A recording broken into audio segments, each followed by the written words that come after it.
Hello everybody and welcome to the Money Man. Now today I've got two mini series of banknotes to show you from Colonial era Hong Kong, and they're absolutely fascinating, and I've got lots of information to share with you today. So I'll start off with the lowest denomination, which is a 1 cent note, and here it is. Now this one is from 1945, and we can tell because of the signature of the financial secretary. And I'll go into more detail about that in a moment later on when I introduce some other notes. But you can see there's no date of issue actually printed on them. Now, these banknotes were originally conceived in 1941, when there was a real shortage of low denomination currency in Hong Kong. And I think they went with paper because it was probably the cheapest material. Metal will have been needed for the war effort back home in Britain, so I imagine that they decided to go with paper because it was a much easier alternative in terms of cost and production speed. So that's why they've gone for these really interesting low denomination paper banknotes.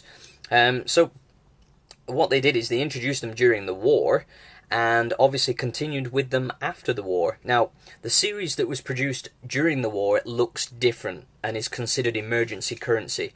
And then after the war, what they did is they continued to issue the cent note series, but under a new design. So this is that new design that was introduced post World War II. So you can see we've got the reigning monarch of the time, which was George VI. He came to the throne in 1936 because his brother, who was Edward VIII, abdicated from the throne because he wanted to marry an American divorcee called Wallis Simpson. So Edward VIII basically disgraced himself because of that, and he was forced to abdicate. And, reluctantly, George VI took the throne. He was affectionately known as Bertie to his close family members, and if you want to learn more about his difficulties during the early years of his reign, I advise that you watch the great movie The King's Speech. It gives you a real insight into the struggles that he had, because he was not a confident public speaker at all.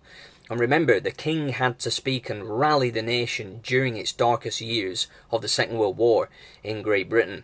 So he's a fascinating character. I love this portrait of him because he's facing forward, which is quite unusual for a British monarch. Most of them are slightly off to one side, and you'll see that in some of the other banknotes that I'll show you a little bit later on. Now, what you can see in this 1 cent note is we've got traditional Chinese and we've got English represented, and these were actually printed and issued by the government of Hong Kong, which is unusual again because commercial banks produced most of the other banknote currency for Hong Kong. Coins pretty much exclusively were produced by and issued by the government of Hong Kong, but not banknotes. However, in this instance, they did. They also issued a $1 banknote, did the government of Hong Kong as well. But yeah, these cent ones are unusual. Interestingly enough as well, Chinese was not an official language of Hong Kong until the mid-60s, 1960s. Up until then it was just English. And that's unusual because obviously the vast majority of the population will have spoken Cantonese, and the literate people would have been literate in traditional Chinese. So it's kind of unusual that it took until the 1960s before Chinese became an official language of the colony of Hong Kong. You can see the denomination represented in the corner in traditional Chinese, and in bottom and top right in English, 1 cent. And the bizarre thing about these banknotes is if you turn it around, there's nothing printed on the reverse, and there's no discernible watermark whatsoever. So these are very low in terms of their sophistication. But what do you expect? It's an incredibly low denomination of currency. So that's the first one. I've told you a lot of information there. Let's move on to the next one. Now the next one is the 5 cent. And you can see it's pretty much the same. However, we've just got a different pattern in this sort of oval image right here. And but every other aspect of the banknote is pretty much the same apart from the denomination represented and the colour scheme. But you can see, if we flip it around and have a look at the back, there's nothing. Okay, so this continues through the entire series. But I like the green one, it's nice. Now, it is slightly larger, it's slightly larger than the brown one, the 1 cent. And even larger than that is the 10 cent, which is right here. Okay, and you can see the pattern's a little bit more sophisticated here. So you've got these almost like petals going around the outside of the oval, and same around the portrait as well. So they do increase in sophistication. However, it's not by very much. So this is the highest denomination in this mini-series. This is the 10-cent note. And these were issued in vast, vast quantities. I don't have the exact numbers to hand now, but with the second series that I'm going to show you, you can still find bundles of them in UNC. Now, you can see nothing on the back, but this one is actually a little bit thicker as well, interestingly enough. I'm not too sure why that is. But yeah, so, interesting banknotes. Now, what I'm going to show you is a Queen Elizabeth series. And these were printed somewhere between 1961 and 1970. We're not actually quite sure, because the financial secretary that was in at the time stayed on for quite a number of years. So I cannot ascertain exactly when these banknotes were issued, just the time period. But here's the lowest denomination, the 1-cent note. And you can see we've got a young portrait of Queen Elizabeth II, who obviously came to the throne after George VI passed away. So yeah, really, really interesting banknotes. The design is pretty much the same. They just swapped the image of the monarch, which, you know, for these low denomination, you know, banknotes, it's quite normal for that to happen. And interestingly enough, commercial banks like to alter their designs quite regularly, but the government of Hong Kong was not that interested. Coinage pretty much stayed the same for a very long time, and so did the banknotes that they issued. The $1, it barely changes. It just has a different colour scheme and different monarchs depicted for the ruling monarch of the time. But the $1 pretty much stays unchanged throughout its lifetime. Same with the cent notes as well. So yeah, they're kind of bizarre in that respect. So there we go. You can see nothing on the back, completely blank.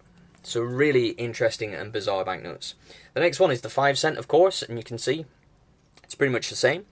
At the end of the video, we'll do a little compare and contrast, so you can see if there are any minor details or minor differences, but I can't really see any. But yeah, you can see the 5-cent. They just continued with the same idea. Now you're probably thinking, what on earth did people use these for? Well, if you're thinking about the 1950s and the 1960s, most people would have used these to actually pay their electricity bills. That was probably one of the most common use for these banknotes. I do believe that basic utilities were subsidised by the government, and they still are today to a degree in Hong Kong. So let's have a look at the next one. So utilities would have been really cheap, I should say. So the next one is the 10-cent, and you can see it's a little bit larger. I'll just show you that aspect actually. You can see the size difference. And if we take the third one, this is obviously the same for the 1945 series as well. You can see they fit into each other, the lower denominations. So yeah, I like the red one the best. You know I'm a fan of red. So yeah. So there we go. Spin it around and look at the back so I can prove to you. And obviously, again, this one is slightly thicker. A wonderful condition on these. They're really, really nice. So let's do a quick compare and contrast so we can see the 1945 with the 1960s, 70s QE2 edition. So I'll put them up together. You can see basically the same thing.